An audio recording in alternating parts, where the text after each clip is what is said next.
ಗದ್ಯಪಾಠ 7 ಧ್ವಜ ರಕ್ಷಣೆ S. R. Rohidekar.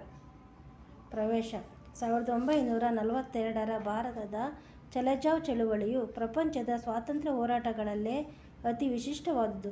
ಚಳುವಳಿಯ ನಾಯಕರು ಸೆರೆಮನೆ ಸೇರಿದಾಗ ಜನಸಾಮಾನ್ಯರೇ ಚಳುವಳಿಯನ್ನು ಮುಂದುವರಿಸಿದರು. ಅವರಲ್ಲಿ ಜಾತಿ, ವರ್ಗ, ಲಿಂಗಭೇದವಿಲ್ಲದೆ ಹಳ್ಳಿಗಳಲ್ಲಿ ಚಳುವಳಿ ಜೀವಂತವಾಗಿ ನಡೆಯಿತು.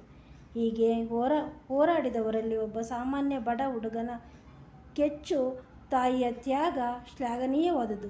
ಸ್ವಾತಂತ್ರ್ಯ ಪೂರ್ವದಲ್ಲಿನ ಸಾಮಾನ್ಯ ಭಾರತೀಯರ ದೇಶ ಪ್ರೇಮವನ್ನು ಈ ನಾಟಕ ಸಂಕೇತಿಸುತ್ತದೆ.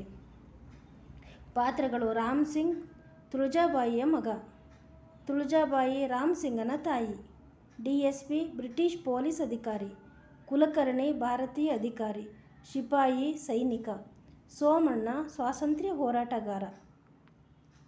ಸಂದರ್ಭ: ಮೋಹನಪುರವೆಂಬ ಊರಿನಲ್ಲಿ ಚಳುವಳಿಯ ಕಾವು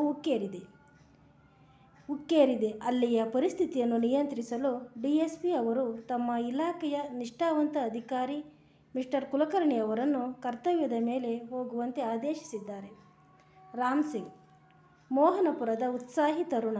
ಸ್ವಾತಂತ್ರ್ಯ ಹೋರಾಟದಲ್ಲಿ ಧುಮುಕಲು ಸರ್ವಸಿದ್ಧತೆಯನ್ನು ನಡೆಸಿದ್ದಾನೆ. ಆ ದಿನದ ಬೆಳಗಿನ ಮೆರವಣಿಗೆಯನ್ನು ಮುನ್ನಡೆಸುವ ಅವಕಾಶ ಅವನಿಗೆ ಬಂದಿದೆ. ಇದನ್ನರಿತ ಊರಿನ ಹುಡುಗರ ದಂಡೇ ಹೋರಾಟದ ಯಶಸ್ಸಿಗಾಗಿ ಪುಟಿದೆದ್ದು ನಿಂತಿದೆ. ಇದನ್ನು ಹತ್ತಿಕ್ಕಲು ಪೊಲೀಸರ ದೊಡ್ಡ ಪಡೆಯೇ ಊರಿಗೆ ಬಂದಿಳಿದಿದೆ. ಮಗನನ್ನು ಬಲಿ ಕೊಡುವ ಸಾಧ್ಯತೆಯ ಅರಿವಿದ್ದರೂ ಧೈರ್ಯ ತಂದುಕೊಂಡು 1 ವರ್ಷದ ಹಿಂದಷ್ಟೇ ಈ ಹೋರಾಟದಲ್ಲಿ ತನ್ನ ಪತಿ ಗತಿಸಿದ್ದರೂ ಲೆಕ್ಕಿಸದೆ ತುಳಜಾಬಾಯಿಯು ತನ್ನ ಮಗನನ್ನು ಆಶೀರ್ವದಿಸಿ ಮೋಹನಪುರದಲ್ಲಿನ ಹೋರಾಟಕ್ಕೆ ಶುಭ ಕೋರಿ ಕಳಿಸಿಕೊಟ್ಟಿದ್ದಾಳೆ.